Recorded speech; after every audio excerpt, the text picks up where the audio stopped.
एक छोटे से गांव के किनारे जंगल में दो बहादुर लड़के अयान और जैन रहते थे।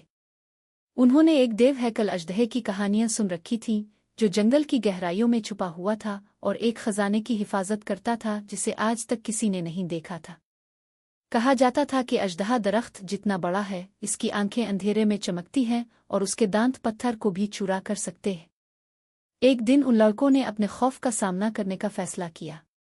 वो सिर्फ अपनी अक्ल, एक लकड़ी का नेज़ा और एक रस्सी लेकर जंगल की तरफ रवाना हो गए।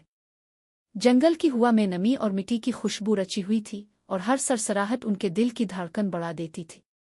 लेकिन वो हिम्मत न हारे और आगे बढ़ते रहे।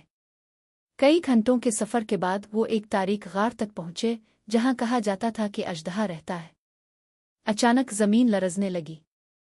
एक बहुत बड़ा अजदहा गार से निकल आया। इसकी चमकती हुई खाल मध्यम रोशनी में चमक रही थी और वो गुस्से से फुंकार रहा था। अयान और जैन ने एक दूसरे की तरफ देखा। अब वापसी का कोई रास्ता न था।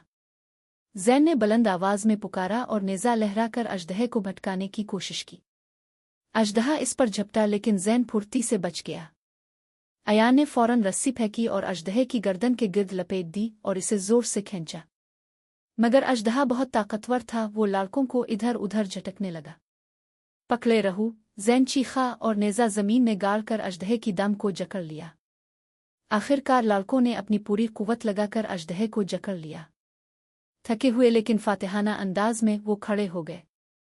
अजदहा गार की गहराइयों में वापस सरक गया, शिकस्त खुर्दा।